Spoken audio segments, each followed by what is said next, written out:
Speaker, ধন্যবাদ মাননীয় মন্ত্রী। তারকা চিহ্নিত প্রশ্ন 100, মাননীয় সদস্য জনাব মোহাম্মদ কামরুল হাসান, ময়মনসিংহ 6, আপনি দয়া করে উত্থাপন করুন। মাননীয় স্পিকার, আপনাকে ধন্যবাদ।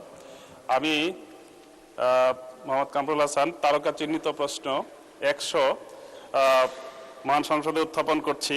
আমি মাননীয় মন্ত্রী মহোদয়ের নিকট জানতে চাই যে বাংলাদেশে অসংখ্য তরুণ এবং বেকার যুবক যারা বিদেশগামী হয়, তাদের অনেক টাকার প্রয়োজন হয়।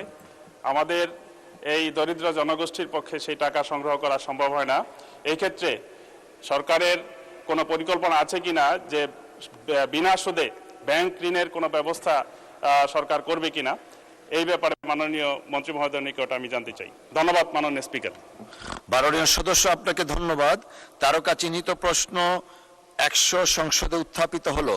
মাননীয় প্রবাসী কল্যাণ ও বৈদেশিক কর্মসংস্থান মন্ত্রীর পক্ষে মাননীয় প্রবাসী কল্যাণ ও বৈদেশিক কর্মসংস্থান প্রতিমন্ত্রী জনাব মোহাম্মদ নুরুল হক।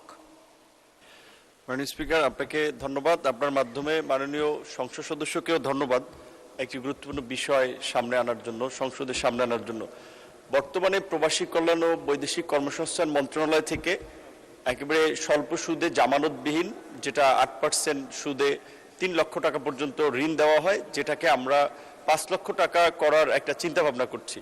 একই সাথে আপনাকে এটা জানিয়ে রাখতে চাই যে বর্তমানে বিনা সুদে কোনো ঋণ চালুর কোনো স্কিম সরকারের নাই।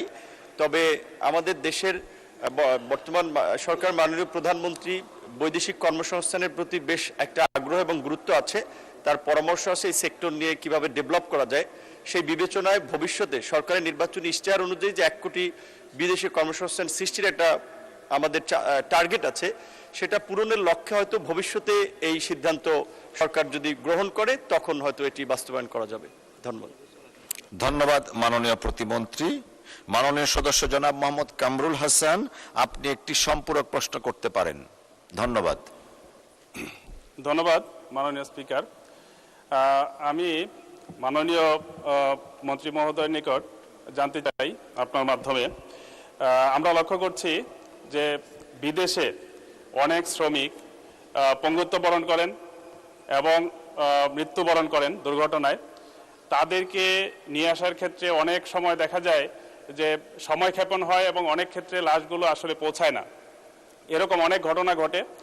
সম্প্রতি যে ঘটনা হয়েছে আমার এলাকায়, কম্বোডিয়ায় একজন পঙ্গুত্ব বরণ করে দীর্ঘ 6 মাস যাবৎ হাসপাতালে আছে। তার পরিবারের সাথেও যোগাযোগ নাই, শুধু একটু জানা গেছে যে একটা হাসপাতালে আছে। আমি মাননীয় মন্ত্রী মহোদয়ের দপ্তরেও গিয়েছিলাম, 6 মাস হয়ে গেল, আজ পর্যন্ত তার কোনো খোঁজ পাওয়া যায়নি। পাশাপাশি সম্প্রতি ইউক্রেন রাশিয়া যুদ্ধে আমার নির্বাচনী এলাকা ফুলবাড়িয়ায় এক সৈনিক সেখানে মৃত্যুবরণ করে। তার লাশ আজ পর্যন্ত পরিবারের কাছে আসেনি। আমরা যথাযথ প্রক্রিয়া অবলম্বন করে আমাদের স্থানীয় ইউএনও মহোদয় এবং ডিসি মহোদয়ের মাধ্যমে বৈদেশিক এবং কর্মসংস্থান মন্ত্রণালয়ে আবেদন করা হয়েছে। মাননীয় সদস্য সরাসরি কোশ্চেন করেন দয়া করে প্লিজ, তাহলে অনেকেই সুযোগ পাবেন। এই দুইজন আমার এলাকার এখনো আমরা কোনো কিছু জানতে পারিনি। আমি মাননীয় মন্ত্রী মহোদয়ের নিকট জানতে চাই তাদের দেশে আনা, লাশ আনা এবং আহত ব্যক্তিকে নিয়ে আসার ব্যাপারে কোনো প্রক্রিয়া ওনারা অবলম্বন করেছেন কিনা বা কি অবস্থায় আছে এটা। মাননীয় স্পিকার, আপনাকে ধন্যবাদ। ধন্যবাদ মাননীয় সদস্য। একটা দ্বিতীয়বারও ধন্যবাদ দিচ্ছি এই কারণে, আমি যে কোশ্চেনটা করতে পারতাম না, আপনি মাননীয় প্রতিমন্ত্রী অবহিত আছেন আমার কনস্টিটিউয়েন্সিরও একজনের লাশ সৌদি আরবে কয়েক মাস যাবত। আপনাকে আমি বলেছিলাম ওই উত্তর দিলে আমিও ইনডাইরেক্টলি পেয়ে যাব। Please, thank you. মাননীয় প্রতিমন্ত্রী। মাননীয় স্পিকার, আপনাকে ধন্যবাদ। আপনার মাধ্যমে সংসদ সদস্যকে ধন্যবাদ। আপনার আবেদনটি ইতিমধ্যেই অর্থ সার করে সেটা প্রয়োজনীয় ব্যবস্থা গ্রহণ করা হয়েছে, হয়তো আপনাকে আপডেট করা হয় নাই। আমাদের সংসদ সদস্য যে বিষয়টি বলেছেন, দুটো বিষয়ের কথা বলেছেন।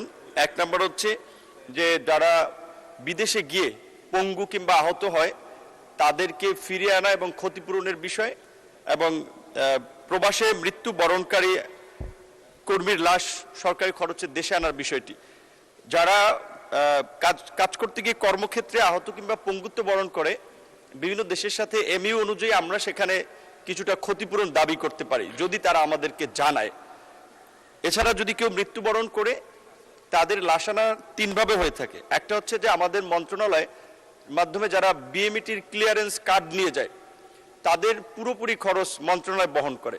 আর যারা আনডকুমেন্টেড, অর্থাৎ যাদের এই ক্লিয়ারেন্স কার্ড থাকে না, মানবিক বিবেচনায় তাদেরটাও আমরা দিয়ে থাকি। এবং অনেক ক্ষেত্রে দেখা যায় নিয়োগকর্তার সাথে চুক্তি অনুযায়ী আপনার সেই ক্ষতিপূরণটা বা লাশের খরচটা বেয়ার করে। এই প্রসিডিংগুলো করতে গিয়ে হয়তো কিছুটা সময় লাগে অনেক ক্ষেত্রে। আর কম্বোডিয়ার কথা যেটা বলেছেন, কম্বোডিয়া, থাইল্যান্ড, ভিয়েতনাম, এরকম কিছু দেশে আমাদের কিছু লোকেরা যাচ্ছে না জেনে, সেটা অনেক জায়গায় একটা প্রতারণার শিকার হচ্ছে। এই বিষয়ে আপনি ইতিমধ্যেই পত্রপত্রিকা তো খেয়াল করেছেন, রাশিয়াতে 30 জন কর্মীকে কাজের কথা বলে তাদেরকে যুদ্ধে সম্পৃক্ত করেছে। তাদের পরিবার আমাদেরকে জানিয়েছে। আমরা ইনস্ট্যান্ট 3টা যারা রিক্রুটিং এজেন্সি, তাদের লাইসেন্স বন্ধ করে দিয়েছি।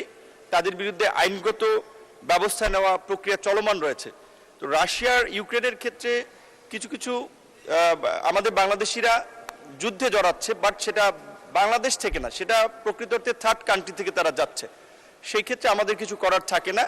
বাট এমনিতে যারা অন্যান্য দেশে এই ধরনের সমস্যা আছে, তারা যদি আমাদের দূতাবাস, শ্রম কল্যাণ উইং, আমাদের মন্ত্রণালয়ে যোগাযোগ করে, আমরা হয়তো একটু সময় লাগে, সরকারি কাজ আপনারা জানেন সকল কাজের একটু সময় লাগে, বাট ব্যবস্থা নিয়ে থাকি। ধন্যবাদ। ধন্যবাদ মাননীয় প্রতিমন্ত্রী। পাশের বসা প্রতিবেশী